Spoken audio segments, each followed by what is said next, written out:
Hi, this is John Del Vecchio from Street Skills.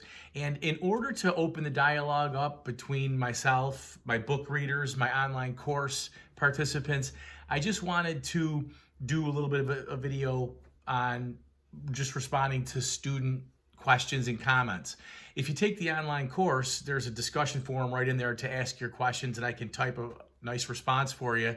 But I also thought, wouldn't it be nice if I could make a little video to explain a few things directly related to what people's questions or comments were in their exit survey? And the things that people tell you to improve on are pretty interesting. They're varied. Some people are more harsh than others. It could be that the music isn't that great, but all the feedback is perfect. I enjoy hearing whatever people have to offer me to make this program a little bit more engaging for people. When I held my Q&A discussions on YouTube for course participants, it was kind of a public forum. With this particular video, I thought initially that I would just speak directly to that person and that person only. But then I said, well, I'm making this video to sort of explain certain things. Other people might have those questions. So I'm keeping the person's identity private that left that feedback, the feedback that I'll be discussing. And this way, everybody can benefit from this person's questions or concerns or clarifications needed from the course. This particular student had a variety of advice, feedback, questions, comments. And what I'm going to zero in on specifically today in the video that follows are his exit survey sort of comments and maybe requests for clarification. Now, what this particular student had said was that the lighter, longer braking didn't give much of a recipe on where to begin. So I talked a little bit about that.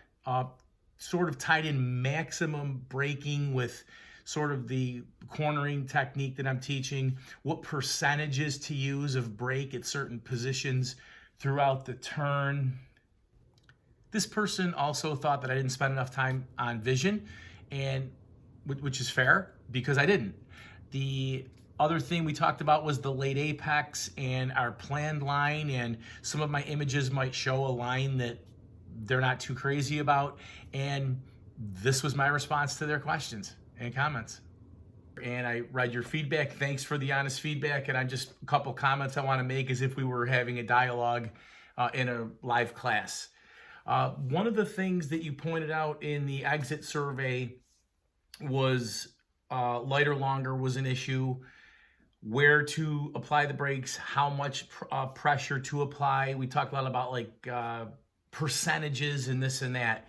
And I know percentages can be an excellent way to sort of give yourself braking points or positions as you come into the turn, but it's really not that scientific. And I know you're a scientist, you're an engineer, and so you're trying to look at this from an analytical perspective, and that is very helpful. Now, the first thing that you were talking about here had to do with practicing maximum braking, having a good feel for that. And I just want to point out that we're braking differently when we talk about maximum braking versus cornering braking. We wouldn't want to brake that hard to a maximum situation while cornering. And my response to that would be, when you practice those, as you said you were doing, you do want to use both brakes. You're usually upright, and we want to stop that motorcycle in the shortest distance. What that's going to do, though, when you do maximum braking, it's going to have the most severe fork dive, which could bottom the forks and lift the rear tire off the ground. Not that that's a problem per se in itself, but that when we're cornering, we want to maintain that flat chassis as flat as we possibly can. And so I would say maximum braking is not the type of braking I'm focused really on in this particular course. Now, where I think we could sort of agree is that we're not going to be doing the maximum braking, and where lighter, longer comes in is if I were to, this is the turn-in point, if I were to be entering and then do maximum braking as I enter, that's going to have severe chassis pitch. Let's say if I waited till here to brake, I would have to brake harder and I would be pitching that forward. But if I started to brake somewhere back here with lighter brake pressure over the longer distance, I'll get that slowing to the speed that I want to be at when I tip in. And that will produce less chassis pitch forward, giving us that suspension in the sweet spot and the flat positioning of the chassis, flatter chassis, if you will. So that brings us to the percentages and when to begin. One of the nice things, about taking corners is we can always roll on if we're going too slow back here. So my advice is to get off of the concept that we have to be entering faster and riding faster through turns. What we want to really think about is setting up ourselves for that appropriate entry speed. And if it requires that we slow a little too much, that's better than overshooting the corner. And so what I would say is try to find that happy medium. If you're braking too early, yeah, you're going to be puttering into the turn, and that would have been too early. If you find that you're having severe fork dive as you enter, you may be waiting a little too late. So this is something that you're just going to have to, I guess, practice. A good place to practice that is Southeast Ohio. I know your club goes there because it's just one turn right after another. Which brings me to another point here. We're talking about late apexes. One of the things that you gave feedback on was the early apexes and the late apex you prefer. And your planned line is your planned line, and you should shoot for whatever line brings you, I guess, the most comfort. What I'm trying to explain to people, and where I don't have a problem with the apexes being early in a lot of cases, because that's actually what I'm trying to show people, is that there's a planned line, and then there's kind of the real world line, or there's just the line that we want to take for positioning benefits or whatnot. And that when you trail brake, when we use roll it up, roll it down as you prefer over secret weapon, we're basically able to take the turn at any line we want.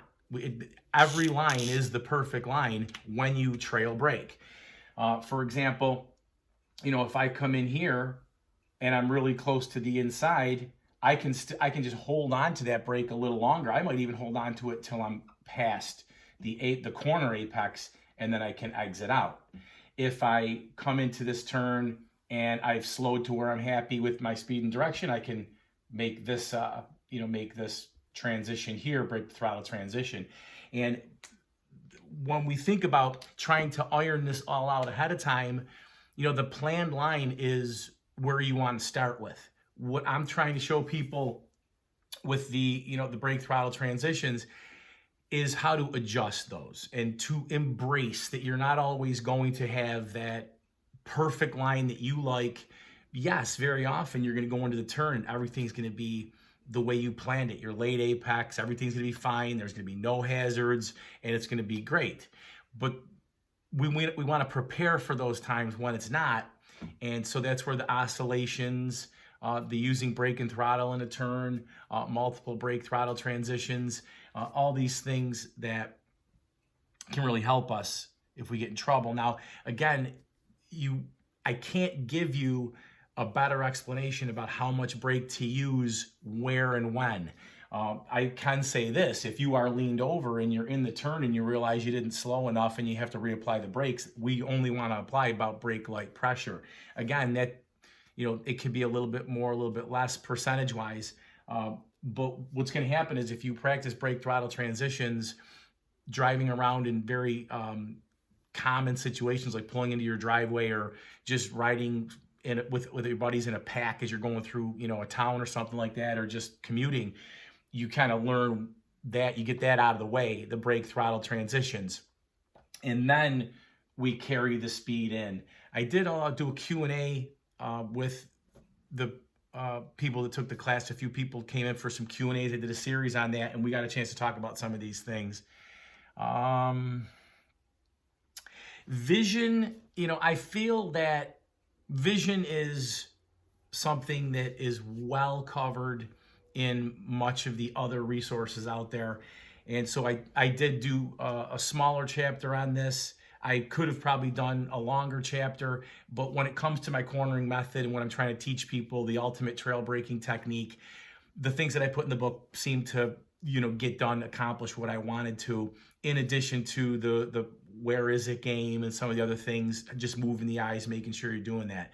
I got positive target fixation from Nick Einach's book, Sport Bike Riding Techniques. You may be interested in reading that book, but you're right. Target fixation is usually a negative connotation. Now, my book is, for $10, you can get the Kindle version. You can get a copy for $25 off Amazon Prime. The book does go into a little bit more details, but I do appreciate the feedback. So if you have any questions or comments, please post them below. Hit the notifications bell, subscribe, share with all your riding buddies. I'm also available at corneringconfidence.com. You can sign up for my monthly newsletter, which I send out happenings and tips and things like that to my followers, which I have social media, Instagram, Facebook, LinkedIn are my favorites. I also would encourage you just to email me. Anytime you have questions, contact me. Cornering Confidence is my baby. I just really want to spread this to as many riders as I can. The trail breaking technique, I can get you there really quickly with my book and online course. Thanks a lot for watching the video. Take care.